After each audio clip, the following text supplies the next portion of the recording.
In the previous session, we have discussed about the structure of the male and female reproductive system. We now know that the primary sex organ in males is a pair of testes which produces the male gamete called as sperm. In the case of females, a pair of ovaries are the primary sex organs which produces the female gamete called as ovum. In this session, we will discuss about the process of Spermatogenesis, meaning how exactly is the sperm and ovum produced from the testes and ovary. Let us begin with the process of spermatogenesis, which takes place in the testes. As the word itself suggests, it is the production of sperms. Inside the testis, there are seminiferous tubules. The inner lining of the seminiferous tubules contains spermatogonium and sertolite cells. The spermatogonia are the male germ cells. These spermatogonium are responsible for production of sperms. Now, the process of spermatogenesis in males begins at the age of puberty. So, during the adolescence period, there is a period called as puberty where the males are able to reproduce. During the time of puberty, there are lot of hormonal changes taking place in the male body. All these hormonal changes are regulated by the hypothalamus and the pituitary gland. So, when males reach puberty, the hypothalamus in the brain, it produces a hormone called as gonadotropin releasing hormone. Gonadotropin. So you have the hormones which will tell the gonads. Gonads are nothing but the testes as well as the ovary. We call them as gonads. So the hypothalamus produces a releasing hormone. This releasing hormone will act on the anterior part of the pituitary gland. Pituitary gland will produce two hormones which are luteinizing hormone LH and follicle stimulating hormone FSH. This is true in the case of both males as well as females.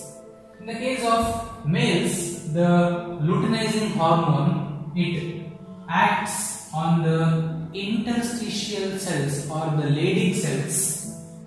Where are the Leydig cells present? These are the cells present in between the spermatogonia and the sertolite cells in the interstitial spaces where there are blood vessels and interstitial cells, also called as Leydig cells.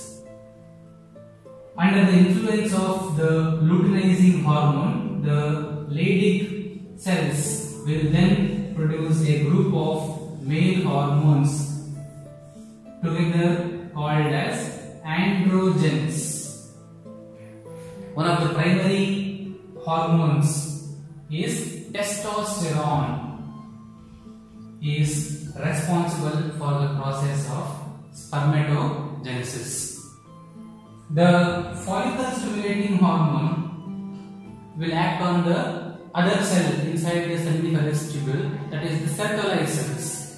The sertolite cells will help in the process of the last step in spermatogenesis, that is spermiogenesis, maturation of the sperms, spermiogenesis.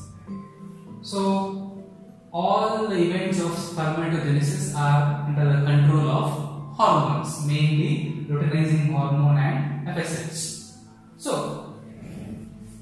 now that we have understood the hormonal impact, let us continue with the process of spermatogenesis. So, during puberty, under the influence of the luteinizing hormone, as you can see in the diagram, the male germ cells called as spermatogonium, that is singular, spermatogonia means plural. The spermatogonium, under the influence of the Leydig cells, they start developing.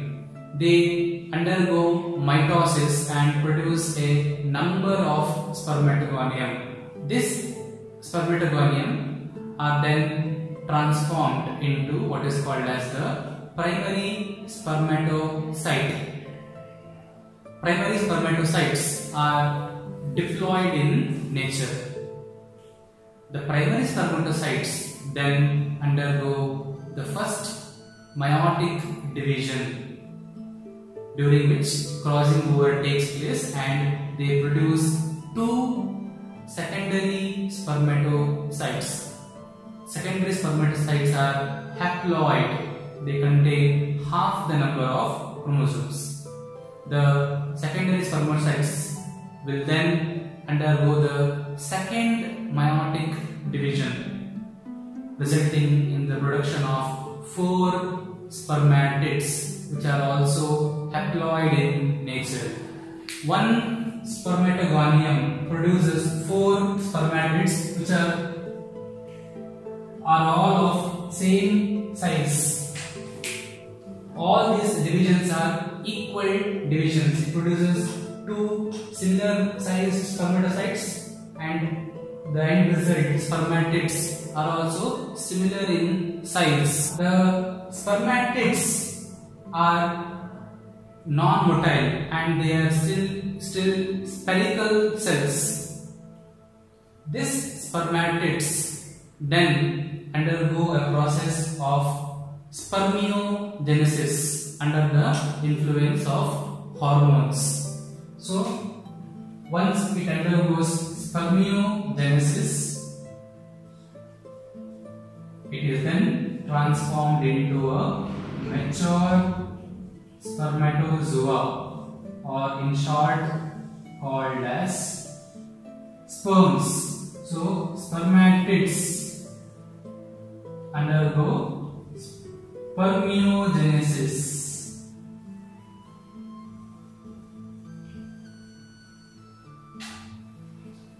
What happens in spermiogenesis is the spherical cells, which are the spermatids, they undergo morphological changes and then they acquire the final shape, which will help the sperms in their movement.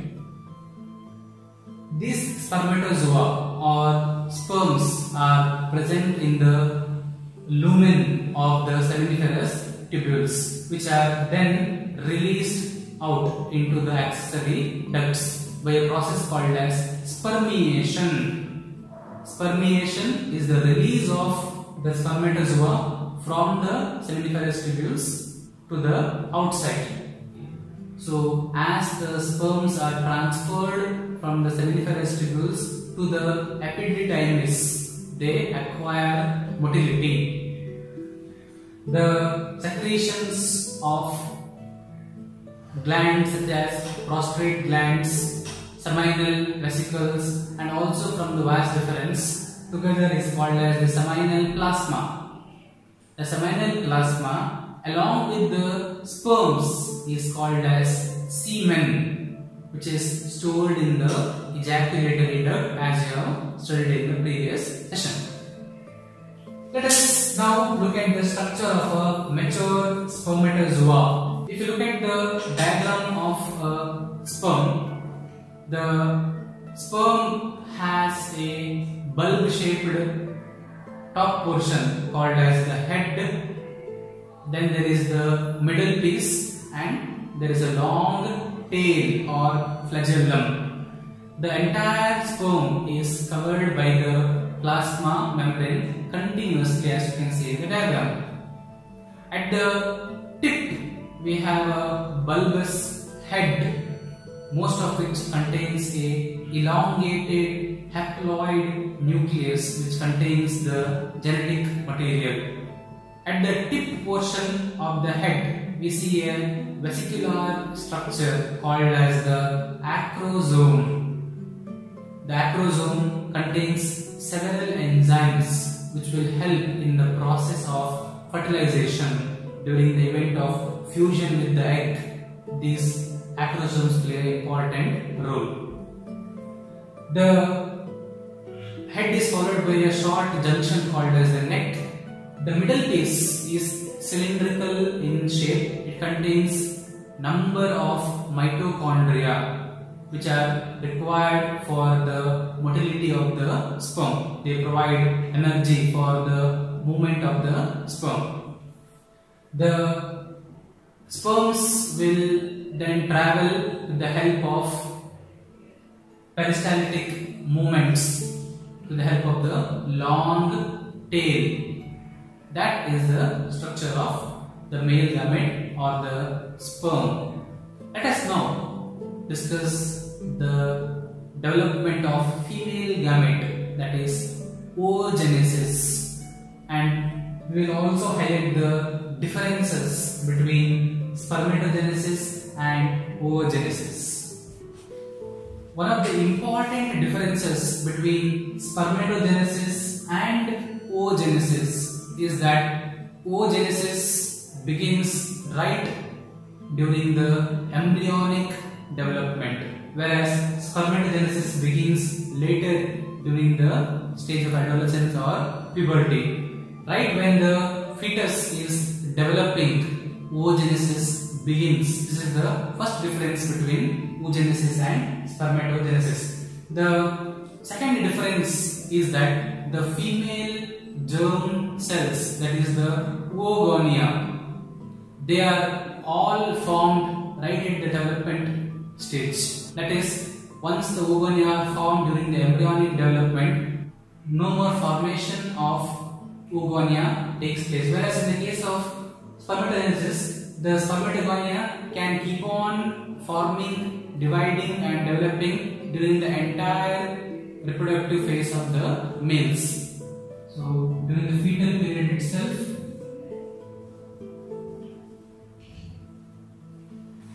oogonia are formed. A couple of millions of oogonia are seen in each ovary. This oogonia, they start their first meiotic division right in the fetus stage. It is very important. Enters the first meiosis, and at the prophase 1 stage their division is arrested. So at that stage we can call them as the primary oocyte. As we can see here, primary spermatocyte. So this is in the fetus stage. So their division is arrested in the first meiotic stage. The first meiosis is not completed. This primary oocyte, then it is covered by a layer of specialized cells called as granulosa cells. The primary oocyte is transformed into primary follicles.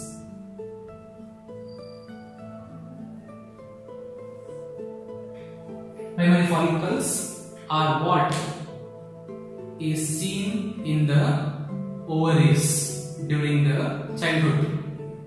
As the childhood goes on, the millions of primary follicles, they degenerate.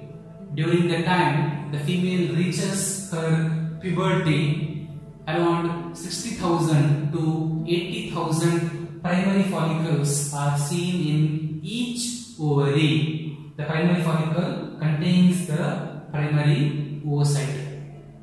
During puberty, as you know, the hormonal changes then come into action. the hypothalamus gland secretes the gonadotropin releasing hormone, which acts on the pituitary gland producing the luteinizing hormone and follicle stimulating hormone. The luteinizing hormone and FSH play an important role in the transformation of the primary follicle. Under the influence of the luteinizing hormone and follicle stimulating hormone, it will stimulate the follicles.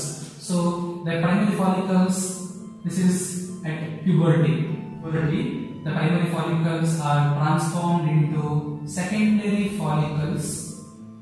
Secondary follicles, they contain an additional layer called as the theca. So secondary follicle, it contains the primary oocyte surrounded by the granulosa cells covered by a layer of theca. These secondary follicles are then further transformed into a tertiary follicle. The tertiary follicle is characterized by the presence of a fluid-filled cavity called as antrum. It can be visualized. So there is a fluid-filled cavity called as antrum, and the primary oocyte is present. It is surrounded by the granulosa cells and further surrounded by the theca. The theca can be further divided into a outer theca externa and inner theca interna. That is the structure of the tertiary follicle. This tertiary follicle then undergoes and completes the first meiosis division. As a primary oocyte within it, it will complete the first meiotic division. First meiosis is completed now, and it produces the secondary oocyte, which is a larger cell and a smaller first polar body.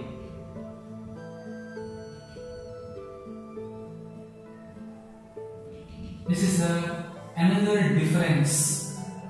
In the case of spermatogenesis, the division is equal. The two spermatocytes, secondary spermatocytes produced are of similar size, whereas in this case, it produces a larger secondary oocyte and a smaller polar body. The presence of polar body is not seen over here. So, it's another difference. Polar body is produced here, polar body is absent. The secondary oocyte then is covered by a separate special layer called as the zona pellucida. So this matures into a graafian follicle.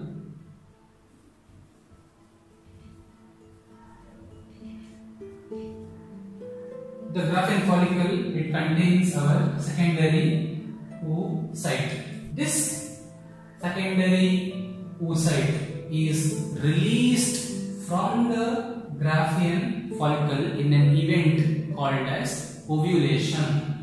When the graafian follicle matures, it will burst open and it will release the secondary oocyte.